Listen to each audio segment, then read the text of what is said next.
Hi, I'm Kim. You're watching Kim Wilson TV. My channel is dedicated to helping victims of narcissistic abuse get free and stay free. Before I get going with this video, I just want to take a moment to thank our friend Stephen very much for your donation to our channel's PayPal account. Thank you so much. The end of a romantic relationship, a breakup, can be absolutely devastating at the best of times. Throw narcissism, lies, deception, infidelity, a false person. Oh man, throw all that in the mix and it can be absolutely devastating.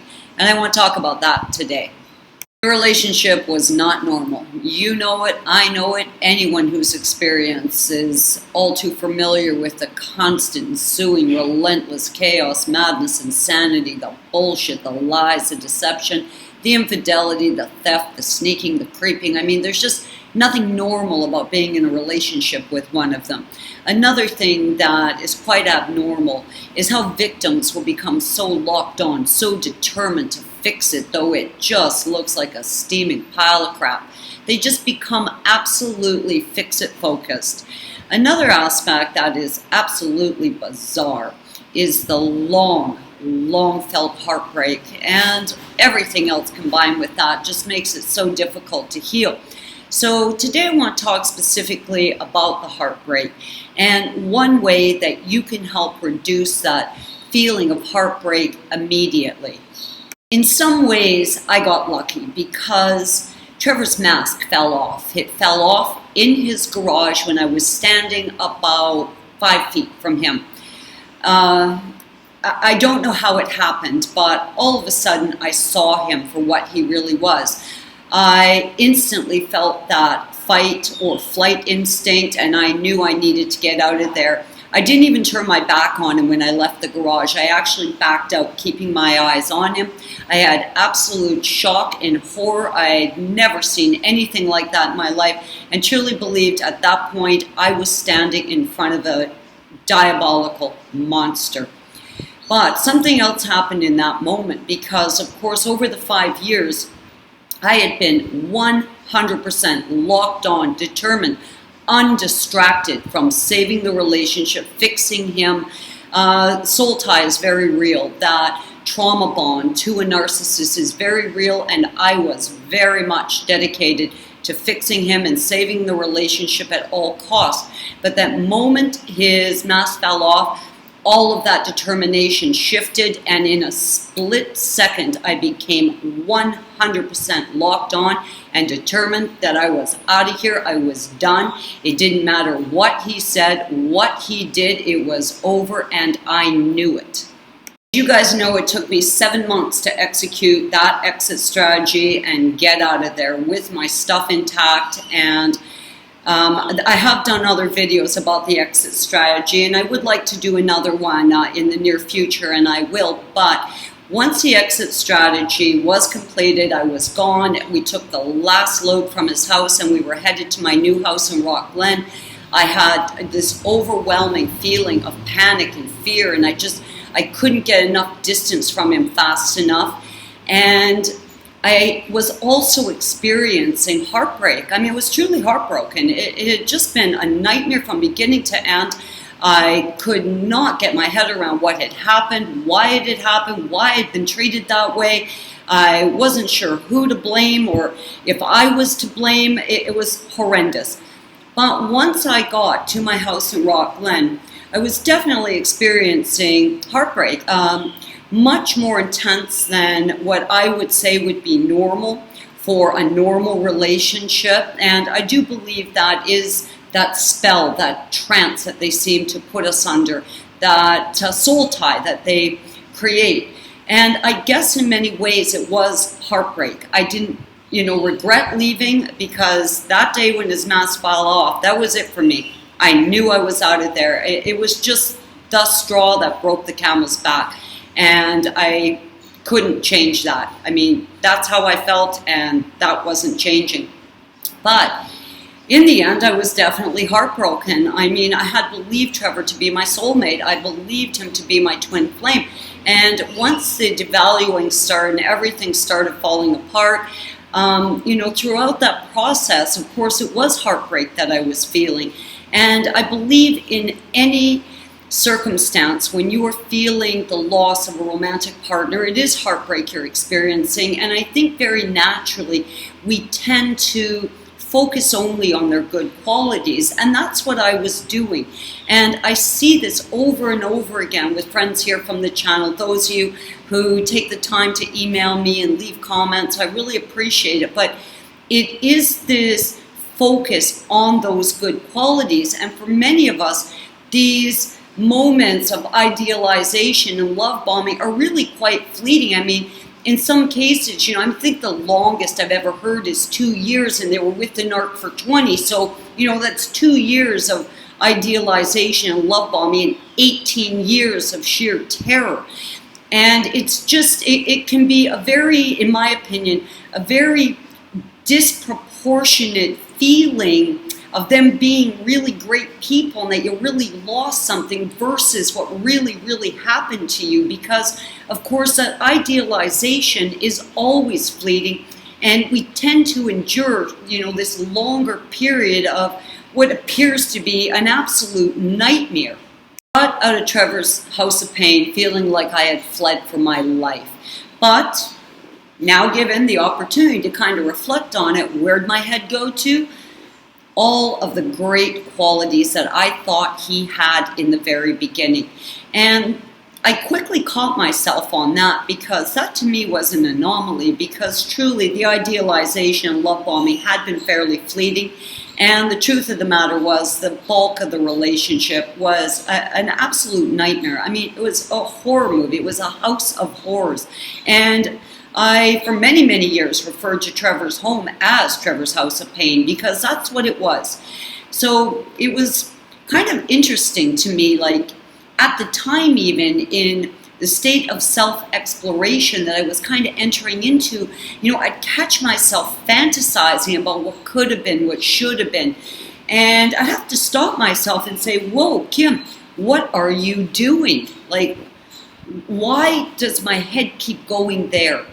That's not what I fled. That's not what I left. That's not what I saw when the mask fell off.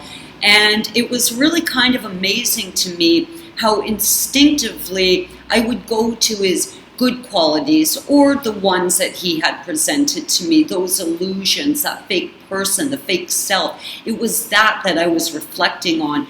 But I'll tell you, I did a little exercise, and I've suggested list making before, actually many times, and it was a list that I made to get a better understanding of who he was, because of course my head was scrambled. I couldn't think straight.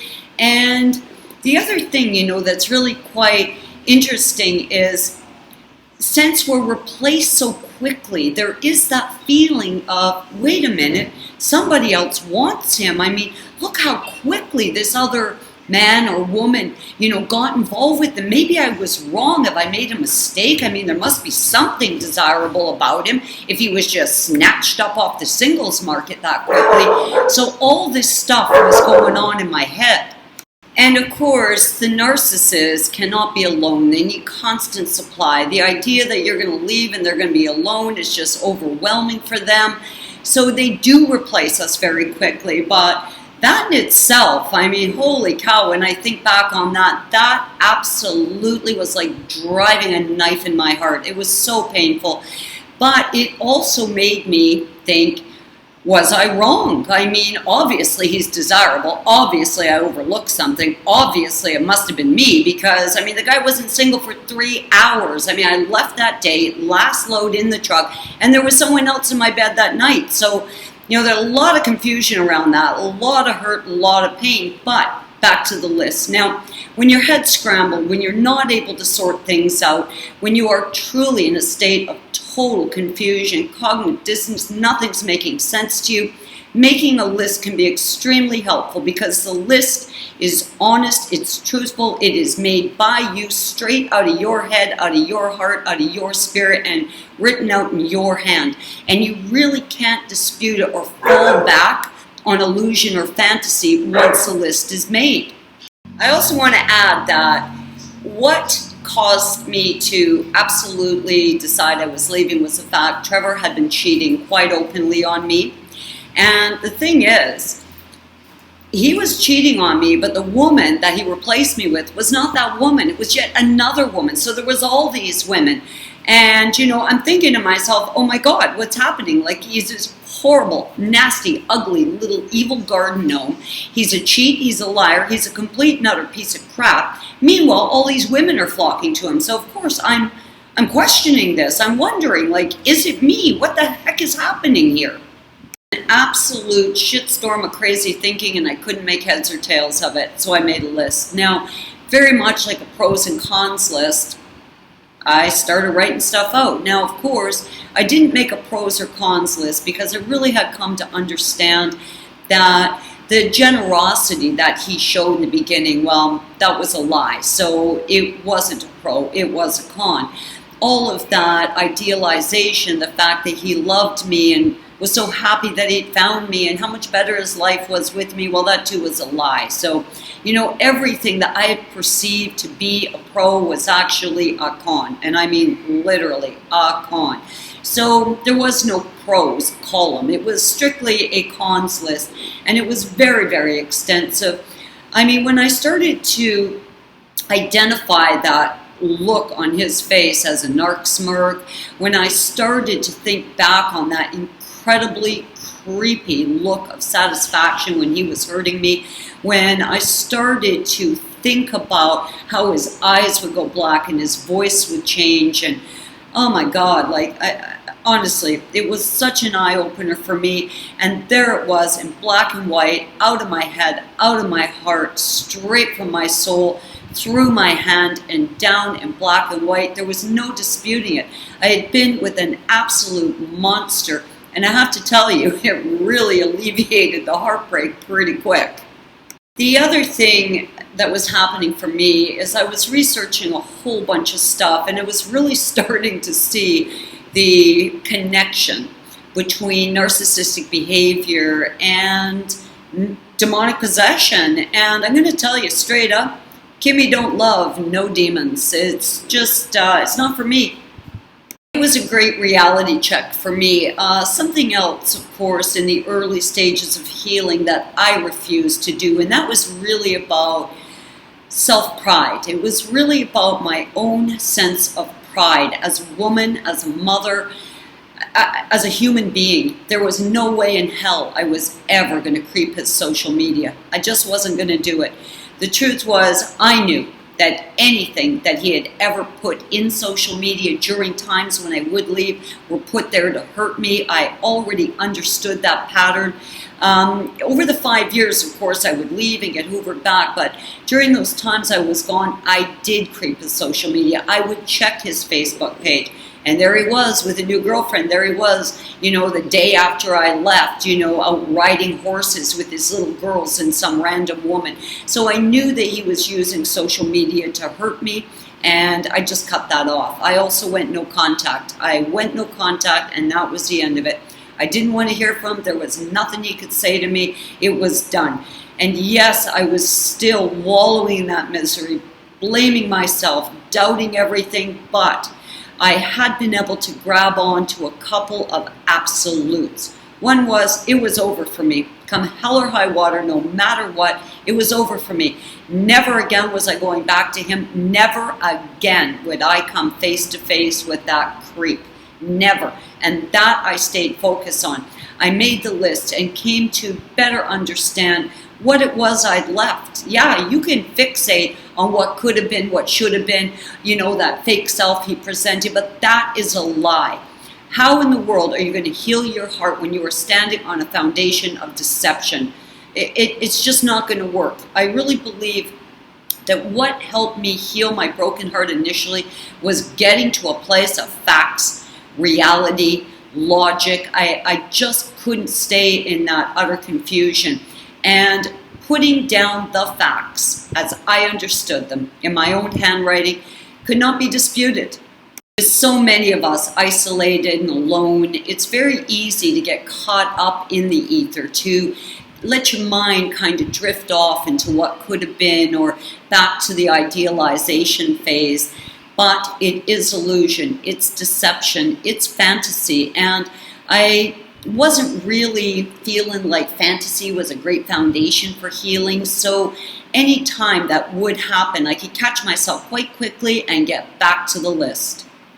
Trevor had lied enough to me. I didn't want to lie to myself, and really getting fact-based helped me considerably to really remember why I left, why I'm never going back, and why that man will never see my face again. Guys, I love you lots. I hope you try this if you find your mind drifting off into fantasy, because, fantasy is not a solid foundation to heal from. Anyways, I hope you try it, and please, if you do, leave a comment below and see if you find anything in that list that helps you to better understand who the narc in your life really is. I'm Kim. You're watching Kim Wilson TV. I hope you're having a great narc-free day.